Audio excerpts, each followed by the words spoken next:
Section 5.5, using appropriate graphs. Okay, folks, today we're going to look at three different types of graphs, okay? The first one we're going to look at is a double bar graph, and I'm going to put a box around it, okay? In a double bar graph, different colored bars are used to compare two data sets. Let's look below here.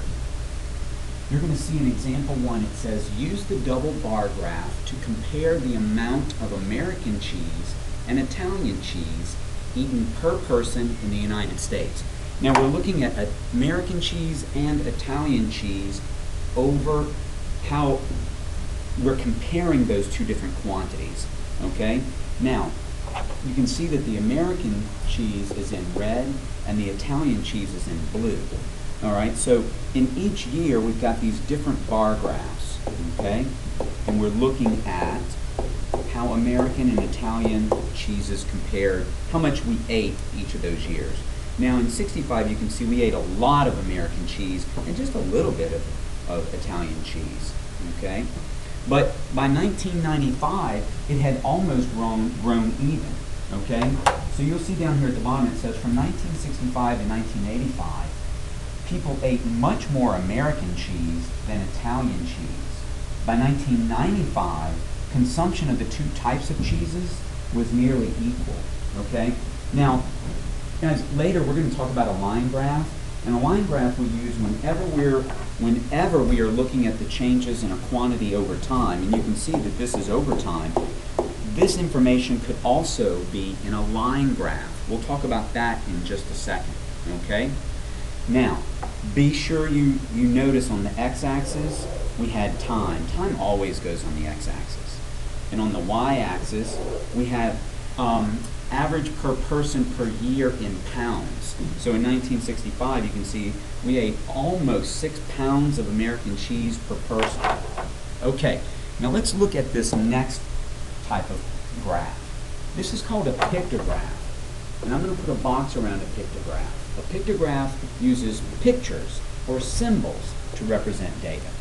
So when we look down here at this graph, in example number 2, it says that another way to graph data is with a pictograph. Each symbol, each of these symbols, okay, represents 2 pounds of cheese. So you can see that American cheese almost got 6, but not quite. And you can see right here that Italian cheese didn't even get a full wedge of cheese. I can't even draw that. No, that was pretty good, okay? Now, lots of times we use pictographs to make something look a little more attractive. Magazines use them a lot to try and grab people's attention, right? Just a couple of bars in this graph like that maybe doesn't catch the less curious. And so the less curious need some kind of picture to grab their attention, okay? And so sometimes we use pictographs to get people's attention, all right? Let me color those in so we can see. You can see this one. There we go. All right. You see where we're going there. You can use pictographs to represent the same information, all right? Now let's look at this last one, and the last one may be the most important one that we do today, and it's probably the one that we'll see most in math. A line graph is used whenever we are showing how a quantity changed over time. Now look at an example number 3. It says, what patterns can you see in the line graph? Okay?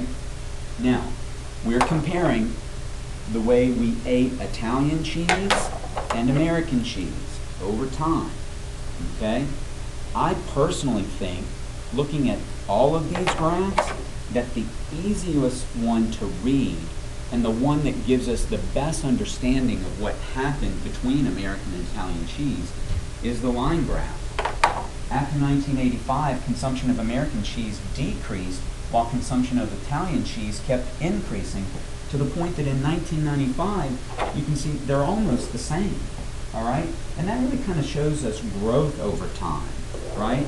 We do that a lot in math. We like to see how things change over time.